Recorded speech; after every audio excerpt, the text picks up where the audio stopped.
The majority of polls have closed in the New Hampshire primary, but some will remain open for another hour.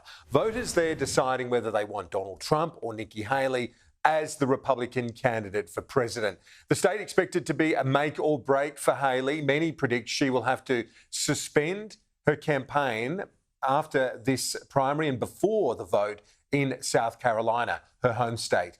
Ms Haley is pushing herself as a credible alternative to Trump, noting a series of polls that show her performing better against a hypothetical matchup with Biden.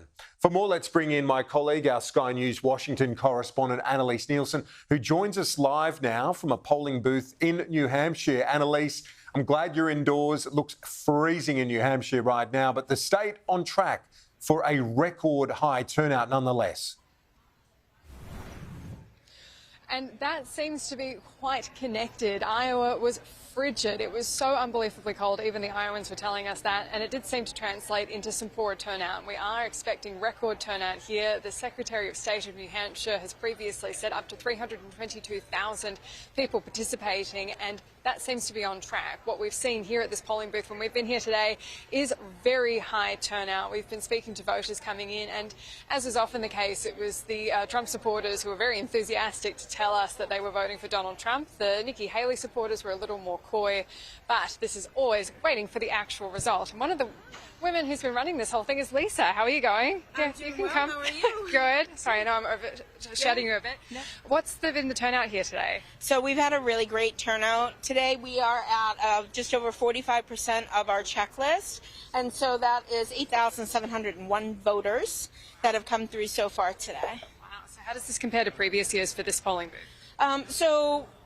We're kind of new in this location. We were here in 2020, but we've voted in other locations throughout the town, so it's kind of hard to judge with COVID and all of that because it's been really up and down, but we're having a pretty good day. Yeah, so how long till it closes here? We close at 8 o'clock, so we've got about an hour to go. Excellent. We'll be here for all that action. Lisa, thank you so much. Yes, thank you. So this is one of the interesting things that makes New Hampshire so important. It's not just where it sits in the election cycle calendar, it's the fact that they have independent registered voters here, and they're not running a Democratic primary for Joe Biden here. He hasn't put himself on the ballot. So some savvy voters have changed their party registration to be independent so they can vote in the Republican primaries. And that's already about 40% of those voters here in the state are registered independents. Those are the voters that are more likely to go Nikki Haley's way. If she can break ground here, if she can get a margin within 10% of Donald Trump, that's going to be considered a win, and her campaign will have legs. If not, it's going to be very hard to survive. So this is why, more than any other year, this New Hampshire primary is absolutely critical. And Annalise, the traditional vote in one of the small little hamlets of New Hampshire, it's a tiny vote. And this is one of the beautiful intricacies of the primaries, which I love to watch and see you reporting on every year. But just 6 votes in that first one, they all went to Nikki Haley.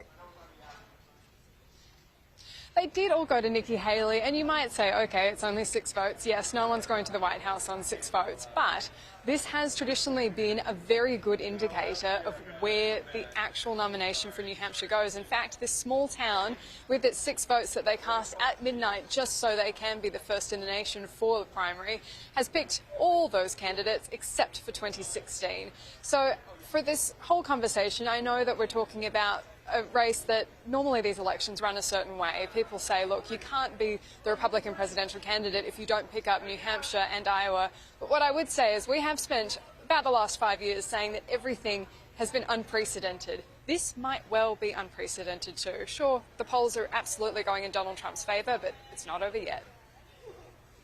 Exactly, Annalise. I look forward to chatting to you right throughout Newsday as these numbers come in, and Annalise will have all of the latest as that New Hampshire primary and the results come in and we hear from the candidates themselves.